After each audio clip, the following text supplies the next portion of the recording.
Archaeologists found the seals inside a 2,500-year-old building.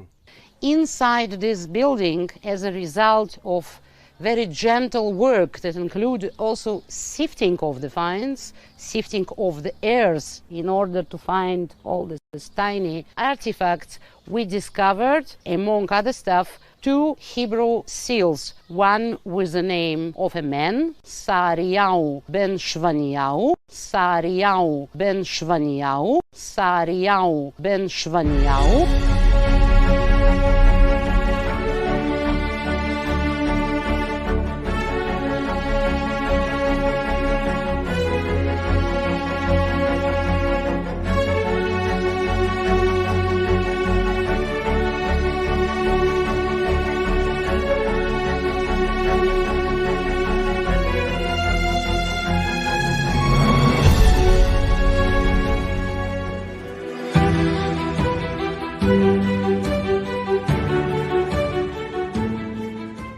This is the seal impression of Isaiah the prophet.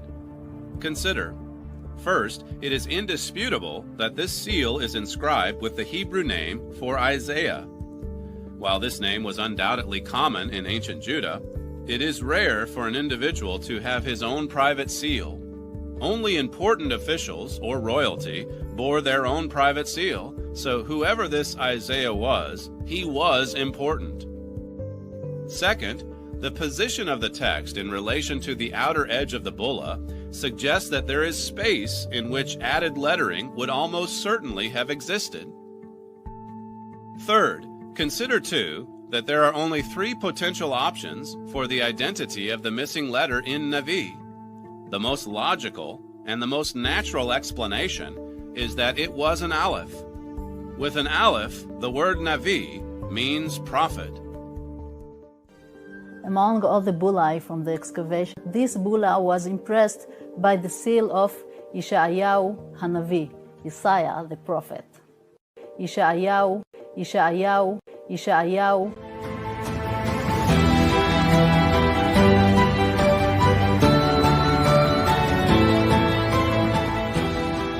אני מחזיק ביד קמע מהתקופה הביזנטית שנתגלה בחורבת ארבל לפני 40 שנה פחות או יותר, על ידי תושבת מושב ארבל, טובה חביב, זיכרונה לברכה.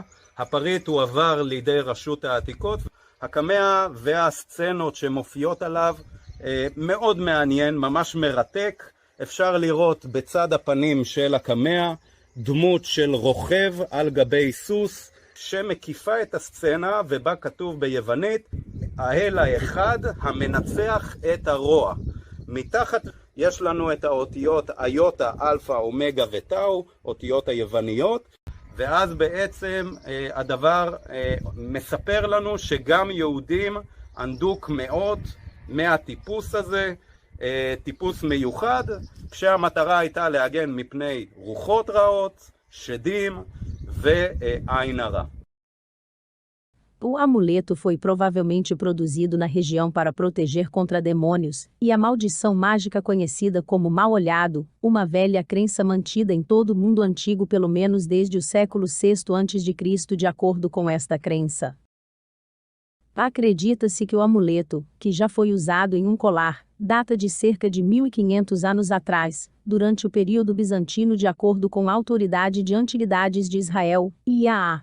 Naquela época, a região era governada pelo Império Romano do Oriente, que também era conhecido como Império Bizantino em homenagem a Bizâncio, o antigo nome da cidade em que se baseava. Até então Bizâncio havia sido renomeado Constantinopla, e agora é Istambul. Embora o amuleto esteja inscrito com letras gregas, elas formam o nome judaico de Deus. Os arqueólogos encontraram o amuleto de bronze, que tem cerca de 8 centímetros de comprimento e 4 centímetros de largura, perto do local de uma antiga sinagoga judaica em Arbel, a oeste do Mar da Galileia. A localização e as inscrições sugerem que o amuleto pode ter sido usado por alguém que era judeu, apesar de suas origens religiosas, disse Ethan Klein, arqueólogo do IAA. Embora os estudiosos geralmente identifiquem os portadores desses amuletos como cristãos, o fato de o amuleto ter sido encontrado em um assentamento judaico contendo uma sinagoga nos séculos V e V depois de Cristo, pode indicar que mesmo os judeus do período usavam amuletos de este tipo de proteção contra o mal-olhado e demônios, disse Klein no comunicado.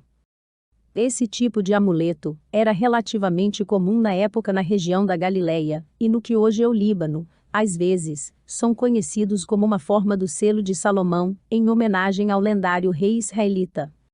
Uma inscrição grega gravada acima da cabeça do cavaleiro diz: "O único Deus que vence o mal", e o nome de Deus em letras gregas, Iau, está inscrito sobre as pernas do cavalo. E o nome de Deus em letras gregas, Iau, e o nome de Deus em letras gregas, Iau.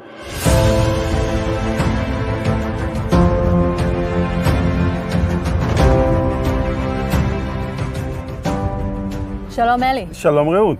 מחפירות עיר דוד. כן, אנחנו מחזיקים פה בטביעת חותם בולה ששימשה לחתימת מסמכים בתקופת בית ראשון. אנחנו מדברים פה על המאה השביעית לפני הספירה, תקופת ממלכת יהודה. אנחנו מדברים על חפץ שנמצא בחפירות של עיר דוד, מתחת לקשת רובינסון. יש על הבולה הזו כתובת, והכתובת היא לאדוניהו אשר על הבית.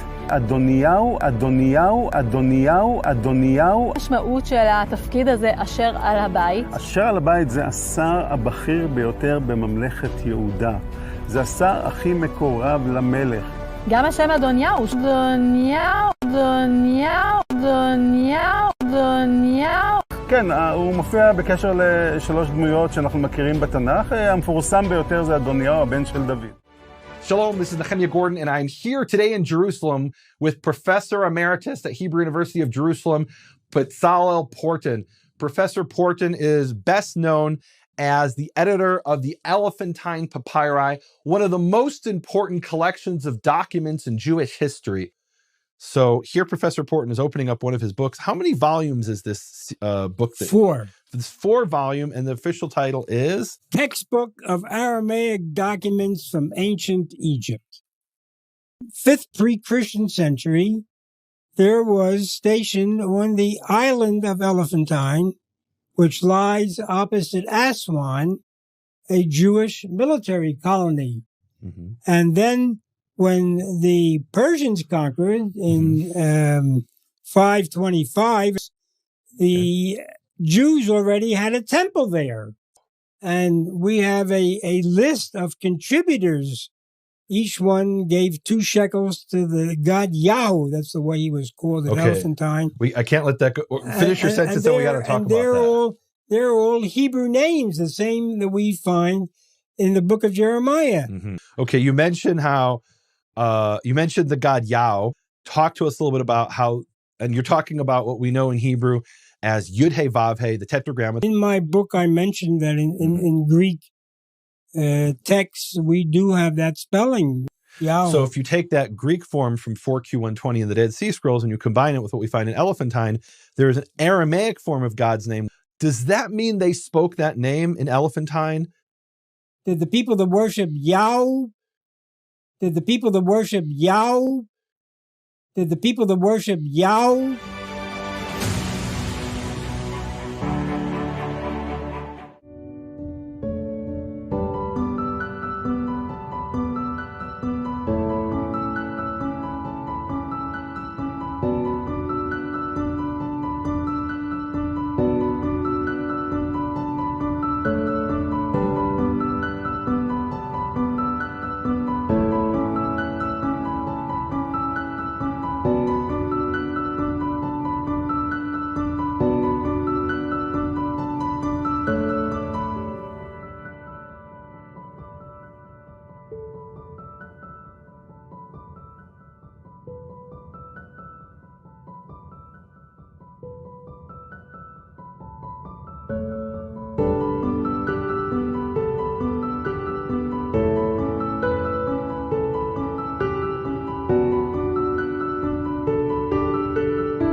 ירמיהו למד וו. ירמיהו באמצעות ירמיהו ירמיהו. את הפסוק הראשון של הנביא ישעיהו הזה, הריאל פוליטי. ישעיהו. בימי ישעיהו. ישעיהו, שליח אלוהים. ישעיהו. Saying very clearly in ancient Hebrew, לחזקיהו, לחזקיהו, לחזקיהו. By the Prime Minister of the State of Israel, Mr. Benjamin Netanyahu. Aqui nós temos as consoantes vocálicas.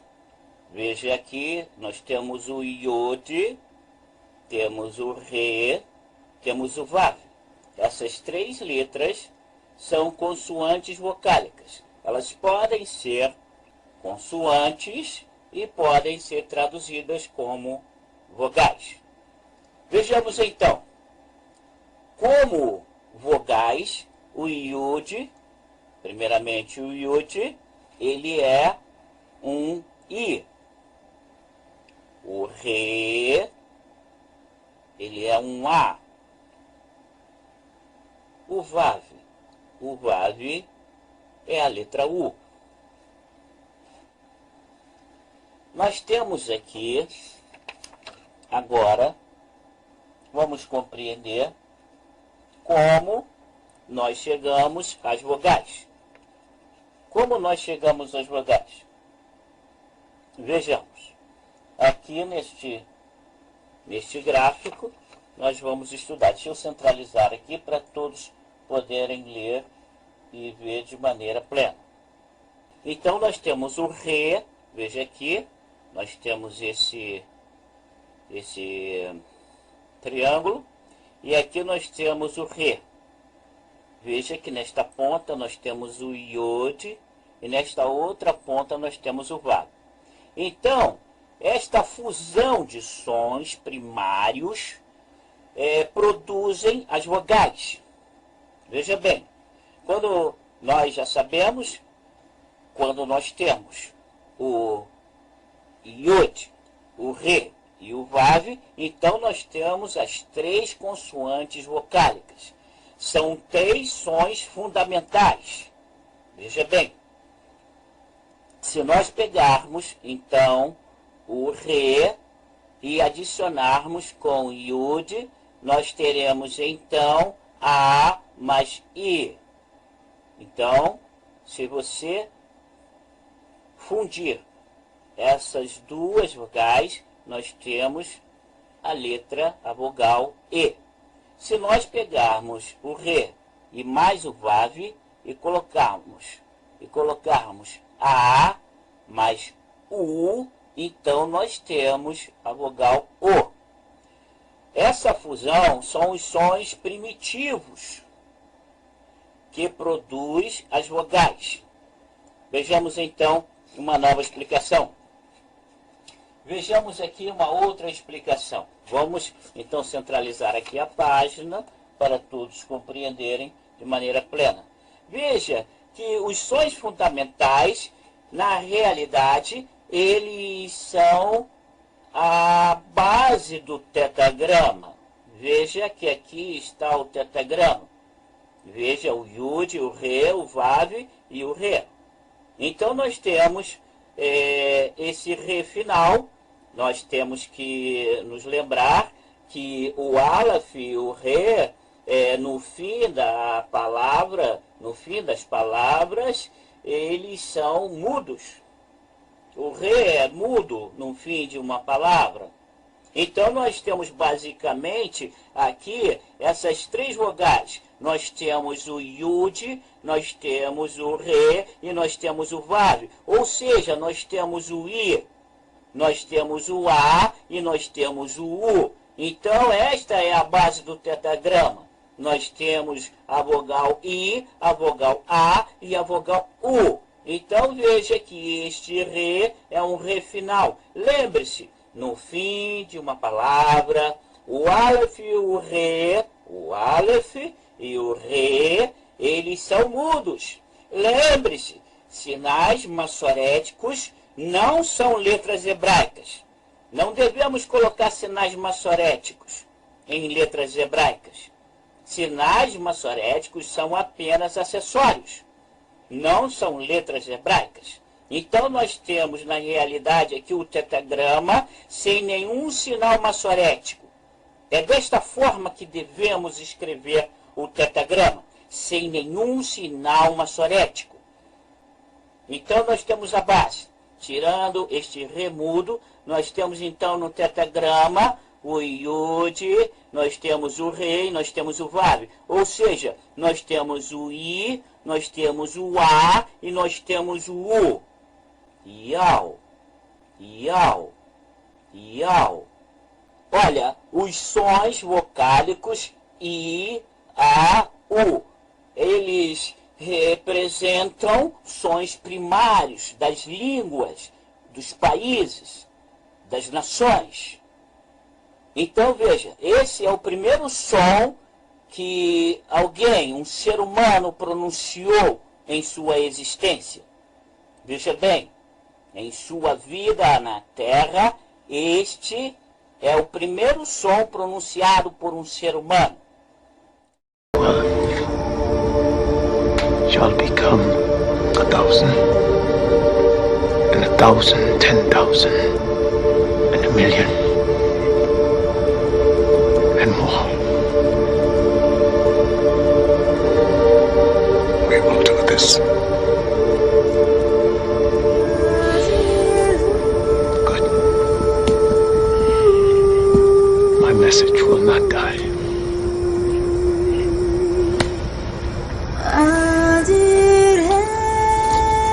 Drop your weapons! Don't worry,